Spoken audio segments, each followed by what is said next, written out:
श्री शिव पुराण रुद्र संहिता पंचम खंड 26वां अध्याय। धात्री, मालती और तुलसी का आविर्भाव। व्यास जी बोले, हे ब्रह्मपुत्र सनत कुमार जी, जब भगवान श्री हरि विष्णु की माया से मोहित होकर जलंधर पत्नी वृंदा छद्देम भेष धारण किए विष्णु जी को अपना पति मानकर उनके साथ रमण करने लगी, तब श्री हरि की भी उनसे प्रीति जुड़ गई। सच्चाई जान लेने के बाद कि जलंधर के रूप में भगवान श्री हरि ने उनके साथ छल किया है, उसने अग्नि में जलकर अपने प्राणों की आहुति दे दी। तब फिर आगे क्या हुआ? भगवान विष्णु कहाँ गए और उन्होंने क्या किया? तुलसी के रूप में वृंदा का जन्म कैसे और कब हुआ? कृपया वह कथा मुझे बताइए। सनत कुमार जी बोले, हे महर्षि, मैं आपके सभी प्रश्नों का उत्तर देता हूँ। मेरी कथा सुनिए, आपकी सभी जिज्ञासाएं दूर हो जाएंगी। जब वृंदा ने विष्णु जी द्वारा ठगे जाने पर अपने शरीर का त्याग कर दिया तो भगवान विष्णु को बहुत दुख हुआ और वे वृंदा की चिता की राख को अपने शरीर पर लपेटकर इधर उधर मारे मारे फिरने लगे। इधर जब देवताओं को भगवान श्री हरि विष्णु की इस हालत के बारे में पता चला तो वे सब बहुत चिंतित हुए। उन्हें समझ में नहीं आ रहा था कि वे क्या करें। जगत के पालनकर्ता भगवान विष्णु को इस तरह दर दर भटकना शोभा नहीं देता।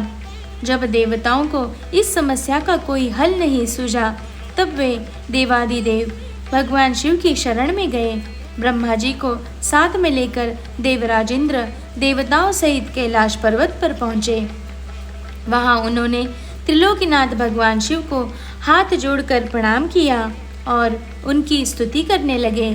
तत्पश्चात शिव के पूछने पर देवताओं ने वहाँ आने का प्रयोजन शिव जी को बताया। देवताओं ने कहा, हे देवादिदेव करुणा निधान भक्त वत्सल शिव, आप तो सर्वेश्वर हैं, सर्वज्ञाता हैं। इस संसार की कोई भी बात आपसे छिपी नहीं है। भगवान श्री हरि विष्णु ने दैत्यराज जलंधर की पत्नी वृंदा को जलंधर का रूप लेकर ठगा, परंतु उसके साथ साथ रहते श्री हरि विष्णु में उनमें प्रीति हो गई और अब वे उनका वियोग सह नहीं पा रहे हैं। वे अपने शरीर पर वृंदा की चिता की आग लपेटकर जोगी बनकर इधर उधर घूम रहे हैं। प्रभो, आप उन्हें समझाइए कि वे ऐसा न करें।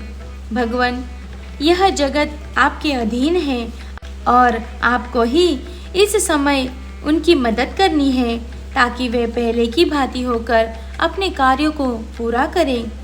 देवताओं की इस प्रार्थना को सुनकर भगवान शिव बोले, हे ब्रह्मा जी, हे देवराजेंद्र व अन्य देवताओं, यह सारा जगत माया के अधीन है, परंतु इस जगत की जननी मूल प्रकृति परम मनोहरी महादेवी पार्वती इस माया के वशीभूत नहीं है।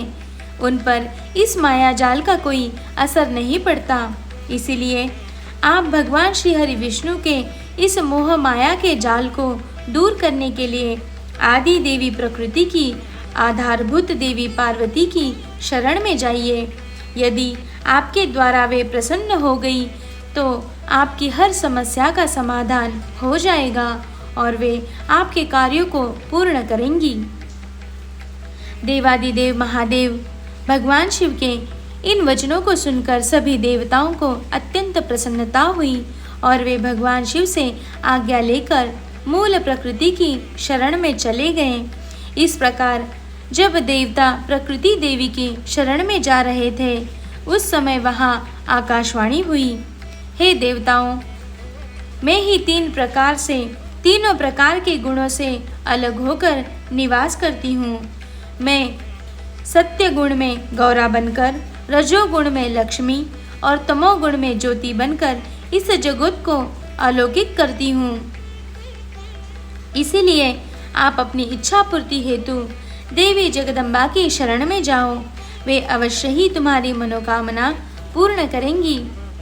यह आकाशवाणी सुनते ही सभी देवता गौरी, लक्ष्मी और सरस्वती को हाथ जोड़कर प्रणाम करने लगे और मन में उनका वंदन और स्तुति करने लगे। इस प्रकार जब देवताओं ने शुद्ध हृदय से तीनों देवियों का स्मरण किया, तब वे तीनों देवियां वहां प्रकट हो गईं। देवियों को साक्षात अपने सामने पाकर देवता बहुत हर्षित हुए और गौरी, लक्ष्मी और सरस्वती की वंदना और पूजन अर्चन में करने लगे। तब तीनों देवियों ने मुस्कुराकर कहा, हे देवताओं, हम तीनों देवियां तुम्हारी स्तुति से बहुत प्रसन्न हैं। तुम जो कुछ चाहते हो हमें बताओ, हम तुम्हारी मनोकामना अवश्य पूर्ण करेंगी।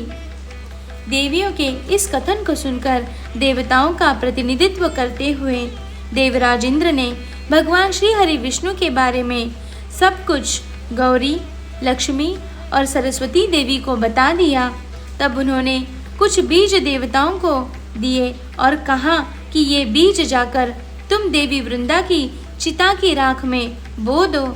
ऐसा करने से तुम्हारे अभिष्ट कार्यों की सिद्धि होगी। उन बीजों को लेकर देवताओं ने तीन देवियों का धन्यवाद व्यक्त किया।